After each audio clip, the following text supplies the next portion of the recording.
नमस्कार मंडळी, स्वागत आहे तुमचं आपल्या चॅनल मराठी ब्लॉगर कांचनवर. सर्वात आधी सांगा कसे आहात तुम्ही सगळे. आय होप तुम्ही सगळे मजेत असाल आणि मी पण मजेत आहे. तर इथे मी पोहे बनवत होती कारण आज आहे माहीचा पेपर आणि तिला जायचं आहे पेपरला. म्हटलं तिला काहीतरी खाऊन जायला पाहिजे ती, म्हणून इथे ब्रेकफास्टमध्ये पोहे बनवत होती. आणि पहिल्यांदा तर लांब कट करून घेतला कांदा आणि मिरची कट करून घेतली थोडी मोठी मोठी. मी शॉर्टमध्ये तुमच्यासोबत पोह्यांची रेसिपी शेअर करते. पोह्यांची खूप वेळ रेसिपी शेअर करून झालेली आहे, पण जे न्यू जॉईन होतात ना मग ते रेसिपी मागतात, म्हणून म्हटलं चला तुमच्यासोबत शॉर्टमध्ये रेसिपी शेअर करते. कढई घेतली, त्यामध्ये तेल घातलं, त्याला तेलाला गरम होऊ दिलं आणि त्यानंतर मग आपलं जिरं मोहरी घातली आणि नंतर आपले शेंगदाणे ते घातले, त्याला थोडं फ्राय करून घेतलं आणि त्यानंतर मग जे आपले कांदा आणि मोहरी कढीपत्ता हे सगळं घालून त्यामध्ये हळद वगैरे आणि नंतर पोहे घातले, थोडं मीठ घातलं आणि साखर घातली आणि याला आता स्टीम यायला ठेवते. स्टीम आली की आपले पोहे रेडी आहेत आणि या तुम्ही पण खायला. माहीला आणि तिच्या पप्पांना देऊन देते ब्रेकफास्टमध्ये पोहे आणि नंतर मग ती शाळेत निघणार, म्हणजे जे सेंटर आहे तिला मिळालेलं त्याला जायला. इथे ती पाया पडत होती आमच्या आणि त्यांना पाया पडू द्यायला तिला आवडत नाही, म्हणून मग त्यांनी तिला हक केला आणि तिला विश केलं. चला आता ती जाते, तुम्हीसुद्धा तिला चांगले भरभरून विश करा. आणि आता बस काय माहिती आता तिच्या एक्झामचं, मला थोडं टेन्शन आलेलं तिच्या एक्झामचं, पण ती पण टेन्शनमध्येच होती, तिला पण रडायला येत होतं थोडंफार. म्हणजे कसं होतं ना, आपण पण 10वीला असताना आपल्याला पण बोर्ड्स जेव्हा दिले आपण त्यावेळेला आपल्याला पण तेच टेन्शन मला तर आलं होतं. मला टेन्शन येत होतं. इथे कपडे धुवायला टाकून दिलेले आहेत आणि जे कपडे मी काल धुतले होते ते रात्रीला फोल्ड करून नव्हते ठेवले, तर मग आता इथे ते फोल्ड करत आहे. काल एक्स्ट्रा बेडशीट्स पण धुतल्या होत्या, त्यामुळे मग ते काही रात्रीला फोल्ड करणं झालं नाही आणि कालचा दिवस माझा खूप आणखी बिझी गेला होता, तर त्यामुळे मी लवकर झोपून गेली काल रात्रीला. तर आता म्हटलं चला इथे सगळे कपडे फोल्ड करते आणि ज्या बेडशीट्स आहेत त्या पण लावून देते थोड्या वेळाने. वरची बेडशीट पण पांढरी आहे वरच्या रूमची, म्हणजे आमच्या गेस्ट रूम म्हणू शकता, माझी व्हिडिओ रूम म्हणू शकता, आमची रूम म्हणू शकता. त्याला काहीच नाव दिलेलं नाही आहे की कोणाची रूम आहे ते काहीच माहिती नाही. फक्त माझ्या वॉर्डरोबमध्ये कपडे आहेत, त्या पूर्ण वॉर्डरोबमध्ये माझेच कपडे आहेत आणि माझं सामान आहे पूर्ण, म्हणजे माझीच रूम झाली ती वरची. त्या पण रूमवर मीच कब्जा केलेला आहे, या खालच्या रूमवर मीच कब्जा केलेला आहे. फक्त एक रूम आमच्याकडे शिल्लक राहिलेली आहे, मुलांची रूम, ती कोणाची आहे ते नाही कळत.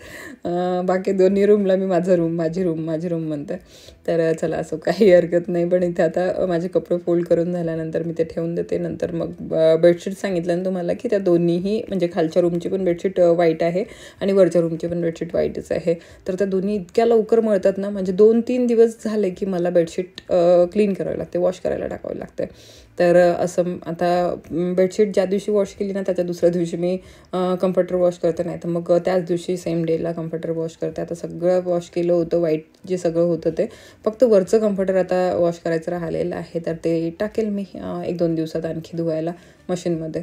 तर असं करून आता ते सगळं काही क्लीन झाल्यानंतर मग बरं वाटते. जेव्हा त्या बेडशीट्स लागतात ना त्यावेळेला चांगलं वाटते. मग एक दिवस बेडशीट्स लावतच नाही. मग ते येलो वगैरे बेडशीट आता टाकायची इच्छा नाही होत. माझ्या ज्या आधीच्या बेडशीट आहेत ना त्या किती छान आहेत, पण त्या आता मला आता इथे त्या टाकायची इच्छाच नाही होत. जेव्हा व्हाईट आपण यूज करतो ना काहीतरी, तिथे डोळ्याला बघायची सवय लागून जाते. आता या रूममध्ये तर सगळं व्हाईट आहे, त्यामुळे मला आता तर इतकं शांत बघायची सवय झालेली. एकदम डार्क कलर आता मला आवडायला नाही लागलेले आहेत. म्हणजे हॉलमध्ये जाते ना, एक तो भिंतीचा कलर डार्क आहे तर ठीक आहे म्हणजे थोड्या वेळासाठी, पण असं मला जास्तीत जास्त माझ्या बेडरूममध्ये राहायला आवडतं.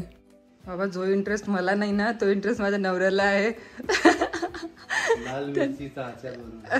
लाल मिरचीचं लोणचं आणि तेही असे काही पण बघत राहतात आणि ते ट्राय करतात. त्यांना आवडते, मला आवडते, म्हणून ते त्या गोष्टी घरी मसाला तयार केला आणि युट्यूबवर पूर्ण रेसिपी बघितली, त्या मिरच्या आणल्या, अजून पण बाहेर पडलेल्या आणि त्याचा ठेचा पण बनवला आणि ग्रीन मिरची आणखी आणली.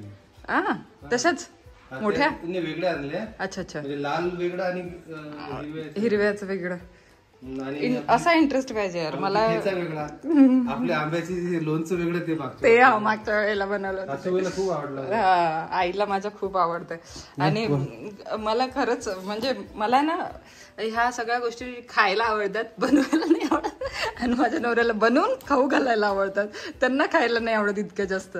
मला माझं असं असतं की कोणत्या एक्झिबिशन वगैरे मध्ये गेलो ना आम्ही, तर मी यांना मिरचीचं ते हे घ्यायला लावते लोणचं. मग त्यांना असं वाटलं की हिला आवडते तर आपण बनवू. आता फक्त या प्लास्टिकच्या भरणीत नाही ठेवावं लागत यार. हे नाही सांगितलं. हा काचेची बरणी पाहिजे. मग काचेची किंवा प्लास्टिकची चालते का? पण ही बरणी म्हणजे इतकी खास नाहीये, ती क्वालिटी तशी नाहीये त्याची, म्हणून आपण त्या मोठी जी काचेची बरणी आहे ना आपल्याकडे, आपण त्याच्यामध्ये ठेवू याला. दुसरं जे आणलेलं आहे मी मिरच्या त्याच्यामध्ये टाकून देऊ ना आपण. जागा पण राहिली पाहिजे व्यवस्थित. अच्छा अच्छा. ते बाहेर ठेवलं तर खराब होऊन जाणार ना. अच्छा बाहेर ठेवलं तर खराब होते का? 2 दिवस. ज्यांना माहित असेल हे मिरचीचं लोणचं कसं म्हणजे काय काय ठेवायचं, कसं ठेवायचं आणि याला कशी याची वच करायची, तर 2 दिवस तिला उलट ठेवावं लागेल. बघून घे. अच्छा अच्छा. वरचं मटेरियल पूर्ण भरलेल्या आहेत या मिरच्या आणि त्याच्यामध्ये इंटरेस्ट पण आहे यार. आतमध्ये भरलेलं आहे. मी तर नाही करू शकत ह्या गोष्टी, खरंच नाही करू शकत. म्हणजे जे आहे ते आहे, सत्य जे आहे ते आहे. मी या सगळ्या गोष्टी नाही करू शकत. म्हणजे मला म्हणजे इंटरेस्ट आहे खाण्यामध्ये, मला जे आवडते ना, मी म्हणेल की नाही मला थोडंसं आणा, विकत आणा आणि खाऊ. माझ्या मित्राने मला दिलं होतं. माझा मित्र आहे यूपी बिहारचा. त्यांनी दिलं होतं तर मग मला तो टेस्ट आवडला. तुला पण आवडला. अच्छा हो ते मागचं. अच्छा 1 किलो भरणी त्यांनी दिली होती, ते लवकर संपून टाकली. अच्छा म्हणून तुम्हाला आठवण आली की आपण आता बनवायला पाहिजे म्हणून. पण आता ह्या मार्केटमध्ये जे मिरच्या राहते ना, आता येतात या सीझन मध्ये राहतात. ते नेहमी वर्षभर नाही राहत. नाही कारण आता लोक लोणचे, हे आंब्याचे लोणचं, हे मिरचीचं लोणचं, हे आता या पिरियड मध्ये बनवतात ना. तर हा सीझनच तो आहे लोणचं बनवण्याचा, किंवा मग ते पापड बनवण्याचा, वड्या बनवण्याचा. तर त्याच्याने असं आहे ते. पण ही मिरची मिळत नाही आपल्या इथं. ते आपल्याकडे मिळत नाही. आपल्याला मिळत नाही, बोलावं लागतात. आता मला ते कसं तरी मिळाली बाहेर. ते म्हणत होते की आम्ही 10 किलो बोलावली. अच्छा. तर आज मार्केटमध्ये गेलो होतो तर आज मार्केटमध्ये एकाच ठिकाणी होती, ते पण थोडीशी राहिलेली होती. अच्छा अच्छा अच्छा. मग ठीक आहे. मग आपण लकी आहोत की आपल्याला 2 किलो आणखी आधी आणलेल्या होत्या. आता अर्धा किलो आणखी आणले. यांनी तो जो शेजवान चटणी म्हणतात ना, ठेचा लाल मिरचीचा, तो पण बनवलेला आहे. सॉरी मी आंघोळ नाही गेलेली आहे म्हणून मी कॅमेरासमोर येत नव्हते, पण म्हटलं चला तुमच्यासोबत बोलून घेते. आणि यांनी जो ठेचा बनवला ना तो पण दाखवते. काल तर मी फक्त ठेचा आणि पोळीच जेवली. ते एक पराठा बनवला होता, त्या पराठ्यासोबत ठेचा 1 नंबर. थांबा ठेचा पण दाखवते तुम्हाला. बापरे त्याचा वासच इथपर्यंत येतो जसं यांनी. हे बघा खूप मस्त ठेचा बनलेला आहे हा. मस्त आंबट गोड आणि तो शेजवान चटणीची टेस्ट येते पूर्ण. आणि ते शेजवान चटणीपेक्षा जास्त चांगला. म्हणजे बाहेरून जी आपण शेजवान चटणी आणतो ना, एक नंबर छान वास येते. अद्रक लसूणचा फ्लेवर मस्त वास येते खरंच. आणखी बाहेर सुकायला टाकल्या धुवून मी दाखवते तुम्हाला. आणि हे मी काल बेडशीट्स वगैरे धुवून टाकल्या होत्या, वरची खालची. तर ती वाढलेली आहे, ती पण मला लावायची आहे. हे बघा धुवून ऊन द्यायला ठेवलेले आहेत. 2 प्रकारचे आहेत, लाल आणि हिरव्या, आणि सेम मोठ्या.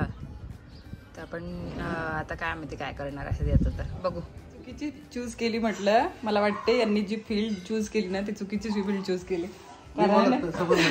कारण म्हणजे काही बनवण्यामध्ये जास्त तेच तुम्हाला सांगत होती की यांनी चुकीची फील्ड यासाठी चूज केली. यांनी हॉटेल मॅनेजमेंटचा कोर्स करायला पाहिजे होता आणि त्याच्यामध्ये यांनी विनेगर टाकावं लागतं. म्हणजे थोडंसं खट्टाचं. बापरे मी तर खरंच नाही करू शकत ह्या गोष्टी.